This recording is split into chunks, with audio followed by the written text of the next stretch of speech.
Aujourd'hui, on retrouve Yves Gagnon, semencier, auteur de nombreux ouvrages spécialisés sur le jardinage écologique et copropriétaire des Jardins du Grand Portage. Nous allons l'accompagner pendant un semis de laitue, de céleri rave, de céleri, de coléus et d'artichaut.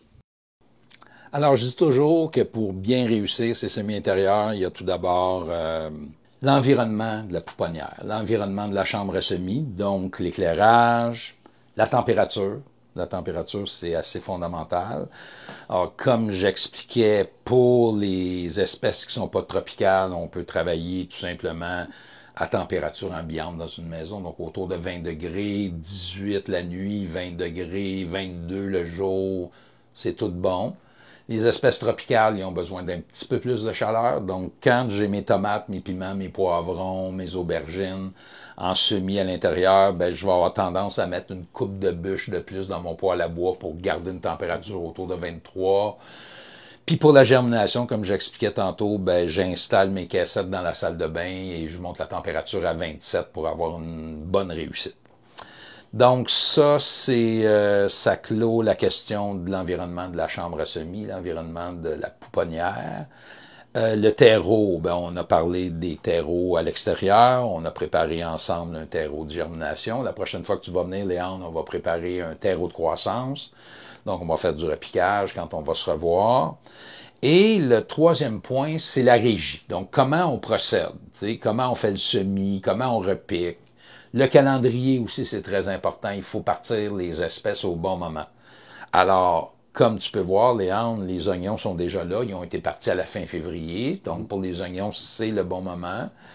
Je pars toujours des laitues le 15 de chaque mois. Donc, je pars des laitues le 15 mars pour une première transplantation de plants au début mai. Ensuite, je vais partir des plants le 15 avril pour une transplantation le 1er juin. Après ça, je vais faire un semis le 15 mai pour une transplantation le 1er juillet, etc., etc. Ça va aller jusqu'à une dernière transplantation que je vais faire le 1er septembre pour mes laitues d'automne. Les laitues, j'en sème à tous les mois parce que je suis un maniaque de laitue, j'aime ça manger.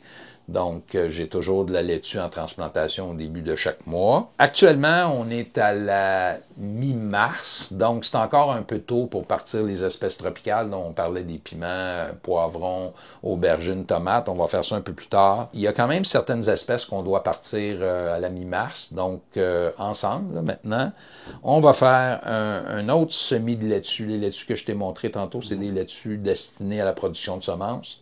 J'ai fait des tests aussi, j'avais des semences un petit peu plus vieilles, je voulais m'assurer qu'elles germent bien, tout a très bien germé, donc on apprend toujours combien de temps ils vont germer encore. Les laitues, c'est 3 ans, là je suis pas mal au maximum. J'avais des semences de 2021, ils ont très très bien germé, ça fait que je suis très content de voir ça. Alors on va partir tantôt des artichauts dans cette grosse cassette-là, on va partir des céleri raves, on va partir des céleris, on va partir aussi des coléus, plante ornementale feuille avec du feuillage très bariolé. J'adore la couleur des coléus.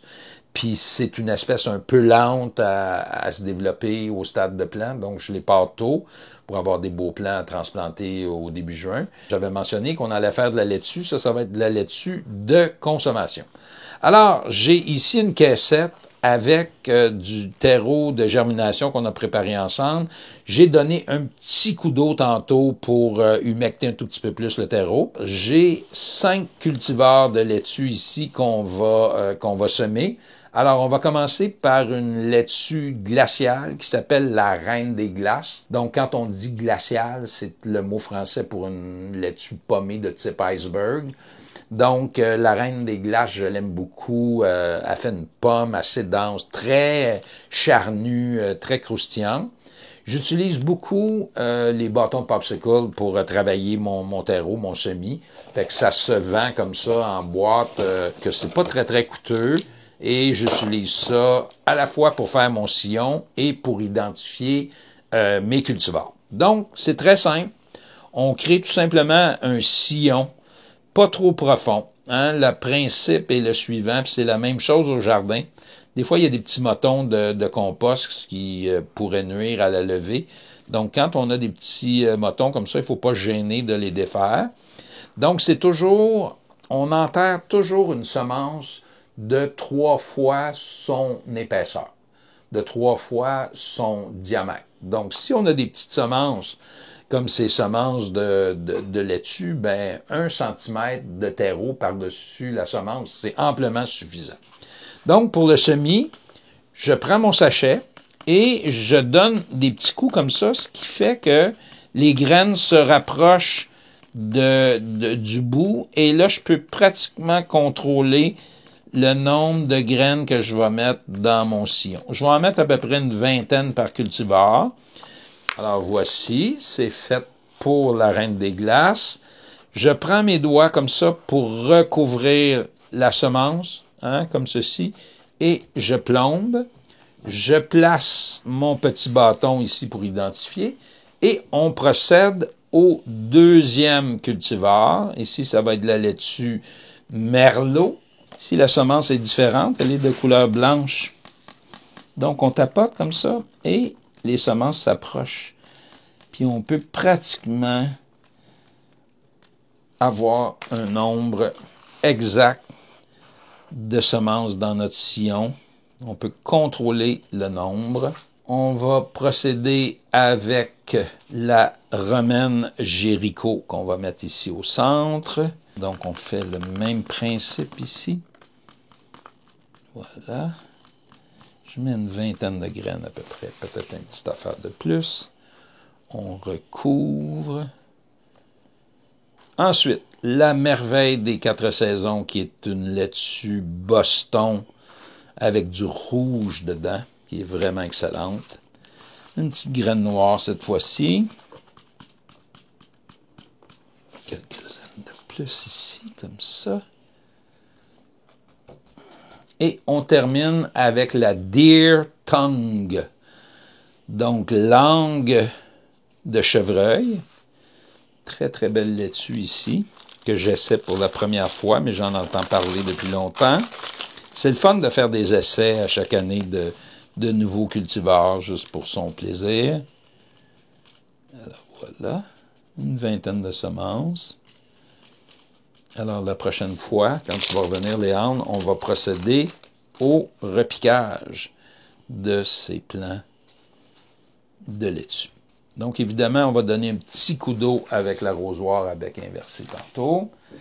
Et là, on procède au semis du céleri rave. C'est un légume que j'affectionne beaucoup. On prépare la fameuse rémoulade avec le céleri rave où on peut la travailler au robot. Donc avec une bonne mayonnaise relevée en moutarde. On peut mettre de l'oignon vert, on peut mettre un tout petit peu de carottes râpées aussi, des capres ou des cornichons. C'est vraiment délicieux. Puis ça fait changement pendant l'hiver de la salade de choux. Parce que c'est un excellent légume de conservation. C'est un excellent légume de conservation qui se conserve en chambre froide comme les choux là, pendant 7-8 mois là, sans aucun problème. Donc, j'en mets dans mon jardin entre les plants de tomates parce que je mets beaucoup de compost pour mes tomates. Je mets une ligne d'irrigation au goutte à goutte et le céleri rave a besoin de beaucoup d'eau. Donc, le long de mon goutte à goutte, je mets des plants de céleri rave à des endroits où il y a peut-être un peu plus de lumière. Ça fait que je vais faire 2 rangs ici de céleri rave. Donc, je vais tout mettre. Je pense que j'ai une 60aine de graines ici. Là. Je vais tout mettre ça. C'est serré un peu, mais on va repiquer. Donc, c'est dans une glacine. Quand les semences sont petites, les semenciers ont tendance à mettre les graines dans une glacine. Quand ça va lever, ça va être serré, mais quand on va repiquer, on va les mettre à la bonne densité pour que ça se rende à terme. Fait que j'ai mis 60 à 70 semences. En général, la germination est très, très bonne pour le céleri rave. C'est des semences qui se conservent longtemps, 7-8 ans. Donc, on a rarement des problèmes de germination. On va mettre du céleri tango, qui est un céleri conventionnel vert. J'ai mis une dizaine de semences, mais ça, c'est juste pour ma consommation. Puis cette année, j'ai décidé d'essayer un nouveau céleri, un céleri violet, le violet de Tours, qui me vient, celui-là, de la Société des plantes Kamouraska. Alors, c'est nouveau, ça. J'essaye ça cette année pour la première fois. Comme je le disais, j'aime ça, essayer des nouveaux cultivars. Alors, ce qui est le fun avec le céleri, c'est que on peut le congeler, tout simplement émincer dans des sacs de plastique. Ben, je le fais congeler sur une tôle à biscuits. Une fois que c'est gelé, ben, je transfère les céleris émincés dans des sacs à congélation, des Ziploc. Alors, je vous disais que j'aimais beaucoup les coléus comme plante ornementale. Donc, je fais ici un coléus géant qui s'appelle le Kong Empire. Voilà. Et un dernier cultivar de coléus ici, Wizard Mix. Donc, des plants un petit peu moins géants. Il va y en avoir du coléus dans mon jardin cet été. Alors, voilà pour les coléus. Je vais placer la cassette ici pour qu'on puisse l'arroser tantôt. Et on va terminer avec un semis d'artichaut que je fais dans cette grosse caissette-là, mais c'est pas vraiment obligatoire. C'est que c'est des très gros plants. Puis je vais les laisser là-dedans peut-être 3 à 4 semaines. Donc, ils vont développer un système racinaire quand même assez profond. Quand je vais repiquer mes plants d'artichaut, je vais les repiquer immédiatement en pot. Alors, l'artichaut, pour bien le réussir au Québec, il faut le faire sur une base annuelle. C'est très difficile de le faire survivre à l'hiver. On peut toujours, en mettant un paillis de 2 pieds, mais ça donne pas toujours des résultats intéressants. Ça fait que moi, je le travaille sur une base annuelle. Donc, je le pars à la mi-mars, je le repique en pot à la mi-avril, et dès le 5 mai, je vais commencer à le sortir à l'extérieur pour exposer les plants à des petites gelées, de -1, -2. Les plants vont pas périr, mais ça va les stresser. Et c'est cette exposition au gel qui va faire en sorte que les plants vont fleurir dès la première année. Parce que génétiquement, l'artichaut n'est pas programmé pour fleurir la première année.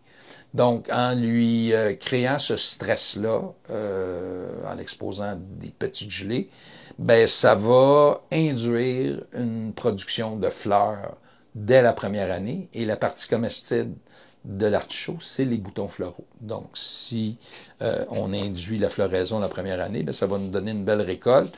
Je vous dirais que sur les 20 plants que j'installe dans mon jardin, je vais récolter entre 4 et 8 artichauts par plant. Donc, ça fait une moyenne de 6 artichauts par plant. 6 fois 20, ça fait 120 artichauts récoltés dans mon jardin, ce qui procure beaucoup de plaisir. Alors, ce que je fais un semis à la volée, tout simplement. Donc, je vais placer les semences à la surface, tout simplement pour commencer. De la même façon que j'ai fait tantôt, en tapotant un petit peu comme ça le sachet. Puis ensuite, je vais tout simplement enfoncer les graines à l'aide de mon doigt dans le terreau, à peu près à 2 cm de profondeur. On va remuer le terreau un tout petit peu comme ça en surface. Je vais placer ma cassette ici.